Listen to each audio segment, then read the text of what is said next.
berpegang teguh pada Al-Quran, tapi bukan Quran yang palsu. Kami akan berpegang teguh pada hadis, bukan hadis yang palsu. Pun kami akan mencintai dan mengikuti Ahlul Bait, bukan Ahlul Bait yang selesai. Indikator hadis itu sahih ada.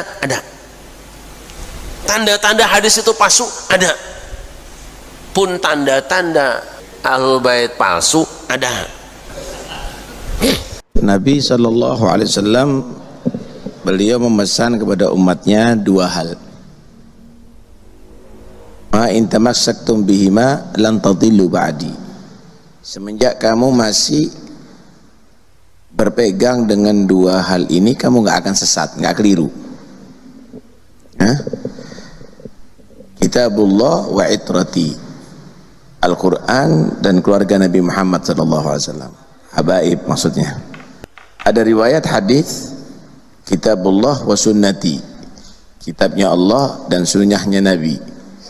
Berarti tiga hal yang dipesan dengan Nabi. Kalau dijamak ini dua hadis, Al-Quran, hadis dan Ahlul Bait. Al-Quran, hadis dan habaib. Aku tinggalkan di tengah kamu dua perkara. Selama kamu semua berpegang teguh kepada keduanya, maka kamu tidak akan tersesat selamanya, yaitu Kitabullah dan sunnah Rasulnya. Nah, udah selesai. Wajib berpegang teguh kepada Al-Quran dan sunnah, atau Quran dan hadis. Dua itu pegangan umat Islam garis besarnya. Belakangan, dan sebenarnya sudah lama, saya sempat menyaksikan sebuah video,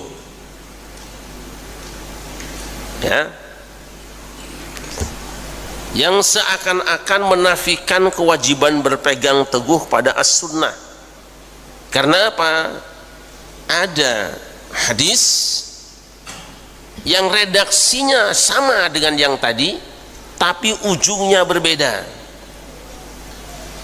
Taraktu fikum ma in tamassaktum bihi lan tadillu abadan, kitaballahi wa itrati ahla baiti. Aku tinggalkan di tengah kamu sesuatu yang jika kamu berpegang teguh kepadanya, kamu tidak akan tersesat selamanya, yaitu kitabullah dan itrahku, keluargaku. Yang benar ini. Sunnah itu adalah ucapan Rasulullah, perbuatan Rasulullah, ketetapan Rasulullah, berkenaan dengan segala sesuatu dengan Rasulullah. Itu banyak laporan, tapi kita baru akan mengamalkan sunnah jika hadis atau sunnah itu sahihah, sahih.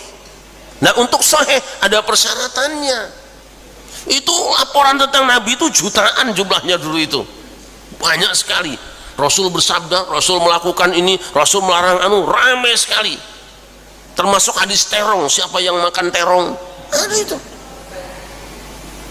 Tapi para ulama kan kemudian memastikan, harus dipastikan bahwa ini hadis itu sahih, benar-benar Rasul mengucapkannya. Dibuatlah metodenya, diteliti mulai rawinya, matannya, kemudian isnadnya, diteliti.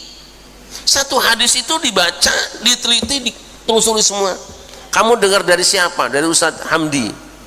Terus kamu dari siapa? Dari Haji Mahali. Diteliti. Setelah diteliti orang-orangnya, adil apa tidak, sikot apa tidak, kredibel apa tidak, pinter apa tidak, cerdas apa tidak. Karena kadang-kadang orang ada hafalannya campur aduk, kan? Selesai itu teksnya, apakah teksnya itu menyalahi Quran apa tidak? Apa teksnya itu cacat apa tidak? Dah, Setelah diuji, diteliti, disimpulkan, oh ternyata ini menurut kriteria yang disepakati dan ditetapkan para ulama benar-benar hadis sahih. Mari kita fahami dan kita amalkan. Lu ternyata hadis ini palsu toh, maka hadis ini kita buang. Jadi berpegang teguh pada sunnah juga ada teknisnya apa? Pastikan bahwa sunnah itu memang benar. Kedua, yang ketiga sama, berpegang teguh kepada ahlul bait atau mengikuti ahlul bait, mahabbah ahlul bait. Umat Islam sepakat mencintai ahlul bait itu wajib, walaupun nanti berbeda siapa yang dimaksud dengan ahlul bait, tapi memang mayoritas berpendapat bahwa masih dikategorikan dzurriyyah ahlul bait adalah cucu Rasulullah dari Al Hasan dan Husain atau dari Ali bin Abi Thalib. Tapi apakah setiap orang yang melaporkan bahwa ini cucu Rasulullah itu diterima? Tidak, harus diteliti dulu. Ya kayak hadis tadi itu, teliti dulu. Karena apa? Lalu kalau semua orang ngaku diterima, ya rusak. Asal hidungnya mancung, badannya jangkung, gitu kan. Ada. Lalu ngaku cucu Rasul, cintai saya wajib. Diteliti. Nah, sejarah mencatat banyak orang yang menisbatkan kepada Rasulullah tapi bukan. Ya memang karena kita selama ini tertidur pulas jadi nak bobokan, dan pikiran kita itu kalau cucu Rasul itu mesti pakai udeng-udeng itu cukup cirinya. Tidak ingat bahwa di Timur Tengah itu udeng-udeng itu bukan spesial cucu Rasul gitu. Lalu ketika ada orang yang mencoba menganalisa nasab silsilah seseorang, itu kita nolaknya pakai udeng-udeng. Dia kan pakai udeng-udeng, dia ngajinya selawatnya bagus. Bukan itu masalahnya. Benar kata orang, supaya kita tidak salah mencintai. Rasul perintahkan mencintai ahlul bait, kita punya cinta akan kita tumpahkan ke dia. Tapi pastikan bahwa pengakuannya benar. Gitu loh. Nah, terus para ulama juga mengambil kriteria. Ya, pastikan. Ketika ada pendapat bahwa ini adalah mazhab ahlul bait, kita teliti. Apakah benar seperti itu fikihnya ahlul bait? Kita teliti, tidak apa-apa, boleh. Penisbatan pendapat itu kepada ahlul bait benar apa tidak, itu penting. Nah itu sebenarnya sebab kita tidak mau baca Quran tapi Quran palsu, kita tidak mau mengamalkan hadis palsu, pun kita tidak mau mencintai ahlul bait tapi ahlul bait, itu masalahnya.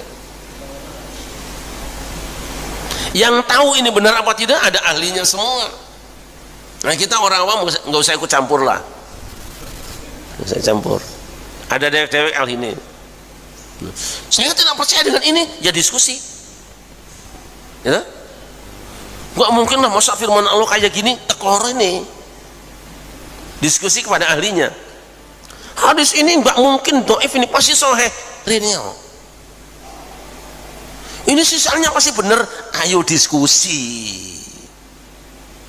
Debat terbuka kalau perlu. Itu seperti itu. Jadi jangan pertentangkan antara sunnah dengan ahlul bait. Tidak ada pertentangan. Ada memang persoalan. Indikator hadis itu sahih ada. Tanda-tanda hadis itu palsu ada. Pun tanda-tanda ahlul bait palsu ada. Maka para ulama mengatakan yang dimaksud dengan ahlul bait yang wajib diikuti adalah yang alimnya. Lah kalau sama yang bodoh mau ngaji apa? Mau sholat sama orang bodoh?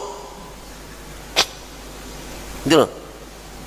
Yang mana? Yang baik akhlaknya dan mencontoh Rasulullah dalam kehidupannya. Wis.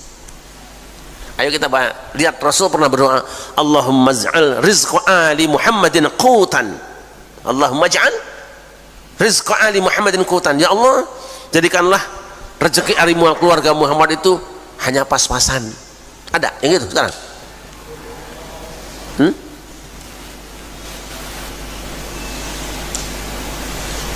Keluarga Muhammad itu dalam doa Nabi ini doakan, ya Allah, aku mohon rezeki keluargaku itu pas-pasan saja, qutan kafafan.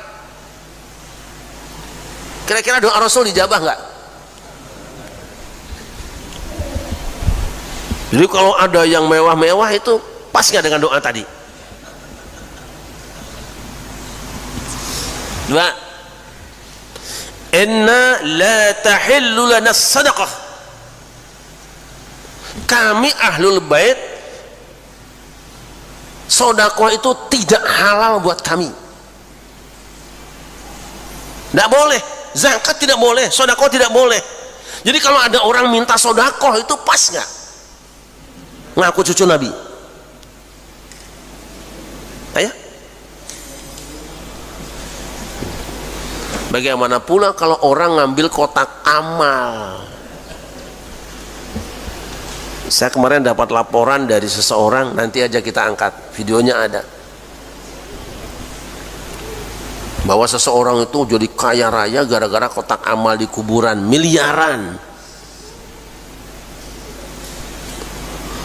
Anehnya ngaku cucu Rasul. Menzinahi anak orang, ngaku cucu Rasul. Saya tidak nyebut siapa-siapa, hanya modal udeng-udeng. Rasul itu tidak pernah bohong, tidak pernah bohong.